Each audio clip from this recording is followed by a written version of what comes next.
बड़ी स्टोरी आपके सामने प्रस्तुत करते हैं और ये हमारी जिंदगी से जुड़ी हुई है, हमारी और आपकी, हम सबकी।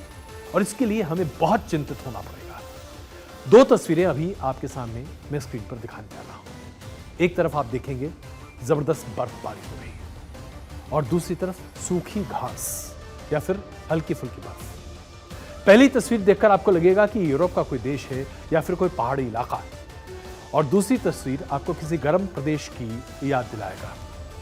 लेकिन ऐसा सोचने में आप बिल्कुल गलत हैं, क्योंकि जो पहली तस्वीर आप अपने स्क्रीन पर देख रहे हैं ये सहारा डेजर्ट, सहारा रेगिस्तान की तस्वीर है।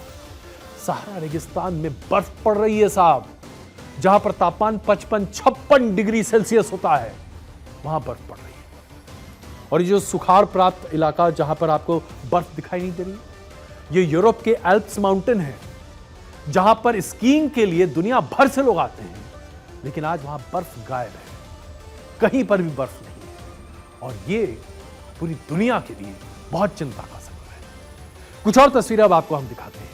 देखिए, ये पानी का सैलाब आप देख रहे हैं। आपको लगेगा कि शायद ये बांग्लादेश की तस्वीर हो सकती है, शायद ये हिंदुस्तान की तस्वीर हो सकती है, थाईलैंड की तस्वीर हो सकती है, लेकिन नहीं साहब, ये दुबई की तस्वीरें हैं। दुबई, जहां पर इतना पानी जम गया, इतनी बारिश हुई, इतनी बाढ़ आई कि वहां स्थिति यह हो गई है, सड़कें ऐसी बन गई। दुबई में अब नदी बह रही है, रेगिस्तान के बीचों बीच। बंजर जमीन जहां पर है, जहां तापमान 50-52 डिग्री एवरेज रहता है, बिना एयर कंडीशनर के लोग रह नहीं सकते हैं, रेतीली जमीन है, वहां उस दुबई में आप देखिए कितना जबरदस्त बारिश और पानी की वजह से स्थिति खराब होती चली जा रही है। दूसरी तरफ यूरोप में अकाल पड़ा हुआ है, सूखे की स्थिति है और सब कुछ बर्बाद होता चला जा रहा है।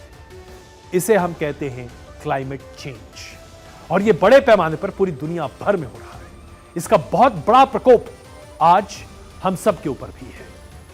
15 अप्रैल की रात में यह तस्वीरें आप देखिए, जो कि यूएई की हैं।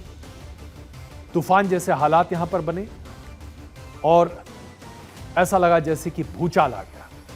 ये आप यूएई की तस्वीरें देख रहे हैं, दुबई एयरपोर्ट की तस्वीरें देखिए, इतना पानी आप क्या सोच सकते हैं कि रेगिस्तान में हो। हम अब भारत की बात करते हैं। भारत में जरा सोचिए, राजस्थान में बारिश इतनी होने लगी है कि वहां पर अब चीजें डूबने लगी है और पानी नीचे जाता नहीं है, क्योंकि वाटर टेबल बहुत ऊपर है और उसके साथ साथ वहां पर जो रॉक सॉलिड फॉर्मेशन है वो ऊपर से पानी को नीचे जमीन में सोखने नहीं देता। चेन्नई में बाढ़ आने लगी है, बेंगलुरु पूरा डूब जाता है। आज बेंगलुरु में पीने के लिए पानी नहीं है। उत्तराखंड में देखें तो भूचाल और उसके साथ साथ तमाम तरह की स्थिति है। देश के कई हिस्सों में सूखा पड़ता दिखाई दे रहा है। बारिश होती है तो इतनी बारिश होती है कि शहर के शहर बह जाते हैं। अकाल पड़ता है तो पीने को पानी नहीं मिलता है, जैसा कि अभी बेंगलुरु में। बेंगलुरु में आप सोचिए, वहां पर लोग पीने के पानी को कैंटर में मंगाते हैं और उसके बाद सोसाइटीज में पानी भरा जाता है और लोग पानी पी रहे हैं।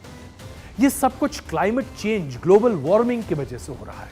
और ये एक सिर्फ शब्द नहीं है, ये हम पूरी मानवता को खत्म करने की एक प्रक्रिया है जो प्रकृति के द्वारा चल रही है। और इसके लिए जिम्मेदार प्रकृति नहीं, सिर्फ हम हैं, क्योंकि हमने इंडस्ट्रियलाइजेशन के साथ ग्लोबल वार्मिंग को अंजाम दिया है। बीते 65 सालों में पूरी दुनिया का तापमान तकरीबन 2 डिग्री के आसपास बढ़ा है, जो कि इतना जबरदस्त प्रभाव डाल रहा है जिसने पूरी दुनिया की इकोसिस्टम को ध्वस्त कर दिया है। धरती गर्म हो रही है। इसकी वजह से जो कार्बन उत्सर्जन हम कर रहे हैं वो कहीं बड़े पैमाने पर हमें प्रभावित कर रहा है। ग्रीन हाउस इफेक्ट, यानी कि सूर्य का तापमान जो किरणें आती हैं पृथ्वी के एटमॉस्फेयर को भेदते हुए, वो गर्मी पृथ्वी के एटमॉस्फेयर से बाहर नहीं जा रही, अंतरिक्ष में नहीं निकलती, और इसकी वजह से तापमान बढ़ता चला जा रहा है। ऐसी स्थिति में भारत के साथ साथ दुनिया के तमाम देश बहुत ही विकट स्थितियों का सामना करते दिखाई दे रहे हैं। पूरी दुनिया में जो तापमान है वो लगातार बढ़ रहा है, जिसके आंकड़े अभी हम आपके सामने प्रस्तुत कर रहे हैं। ऐसे में ग्लेशियर्स मेल्ट कर रहे हैं, तमाम जगह पर तूफान, बाढ़ है, बारिश है, साइक्लोन्स आ रहे हैं। इस तरह की स्थिति से निपटने के लिए अब जो हमारे पास विकल्प है वो बहुत ही कम बचा हुआ है। ऐसे में भारत सरकार ने भी अब इस बारे में तय किया है कि जल्द से जल्द हम अपने कार्बन उत्सर्जन को कम करें। प्रधानमंत्री नरेंद्र मोदी की अगुवाई में इस पर काफी बड़ी चर्चा भी हुई है और भारत लगातार ग्लोबल साउथ की आवाज उठाते हुए कार्बन उत्सर्जन और कार्बन को कम करने की तमाम तकनीक अंतर्राष्ट्रीय मंचों से इस्तेमाल के लिए मांग रहा है, ताकि हम इस तरह की तमाम चीजों का इस्तेमाल करके कार्बन उत्सर्जन को कम कर सकें, बढ़ते तापमान को कम कर सकें। समुद्र का जो टेम्परेचर है वो लगातार बढ़ रहा है, जिससे समुद्र में रहने वाले जनजीव बुरे तरीके से प्रभावित हो रहे हैं। इसके साथ साथ एंटार्क्टिका बुरे तरीके से ध्वस्त हो रहा है, पूरा कॉन्टिनेंट खत्म हो रहा है और अगर एंटार्क्टिका का पूरा बर्फ पिघल गया तो ऐसा माना जा रहा है तकरीबन 1 से 1.25 मीटर तक समुद्र का वाटर लेवल बढ़ जाएगा। सोचिए, कई ऐसे देश हैं जो कि हमेशा के लिए गायब हो जाएंगे, मानव प्रजाति ही खत्म हो जाएगी। अब जरा मैं आपको हिंदुस्तान की तरफ लेके आता हूं। ऐसी आशंका जताई जा रही है नासा के द्वारा कि 2035-2040 के आसपास पूरा जो इंडो गैंगेटिक प्लेन है, यानी कि जम्मू कश्मीर से शुरू होते होते पूरे पश्चिम बंगाल तक का जो पूरा जो इलाका है, जिसे हम इंडो गैंगेटिक प्लेन कहते हैं, जिसमें तकरीबन 45 से 48 करोड़ लोग भारतीय रहते हैं, ये पूरा का पूरा रेगिस्तान बनता हुआ दिखाई देगा। वाटर टेबल बहुत नीचे जा रहा है, बारिश बहुत कम होने वाली है और तापमान 52 से 55 डिग्री तक बढ़ सकता है अगले 7 से 10 सालों के बीच में। अगर ये परिस्थितियां निर्मित होती हैं तो जरा सोचिए, ये 50 करोड़ लोग कहां जाएंगे, कहां से खाएंगे, कैसे खाएंगे, ये अपने आप में बहुत बड़ी चिंता है।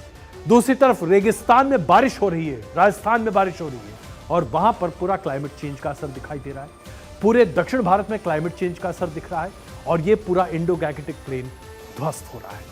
इसलिए जरूरी है कि हम जल्द से जल्द इस मुद्दे पर एक राष्ट्रीय नीति बनाते हुए आगे बढ़ें और यहीं पर राजनीतिक दलों से हमें अपील है, इस पूरे चुनाव में जो एक बड़ी बात कम से कम मुझे मिसिंग दिखाई दी, जिस पर हमें और आपको चिंतित होना चाहिए, राजनीतिक दलों ने पर्यावरण को, इकोसिस्टम को और उसके साथ साथ पूरे कार्बन उत्सर्जन पर कोई राष्ट्रीय नीति की बात की ही नहीं। भारतीय जनता पार्टी के मैनिफेस्टो में आधे पैराग्राफ के अलावा कहीं और इसका जिक्र नहीं है। कांग्रेस पार्टी ने तो इस पर कोई चर्चा नहीं की, समाजवादी पार्टी, बीएसपी, डीएमके, इन सब लोगों ने तो इस पर कोई चर्चा ही नहीं की। राष्ट्रीय अवचेतना में अगर क्लाइमेट चेंज नहीं है साहब, तो हम अपने बच्चों के भविष्य को आग की भट्टी में झोंक रहे हैं, इसके अलावा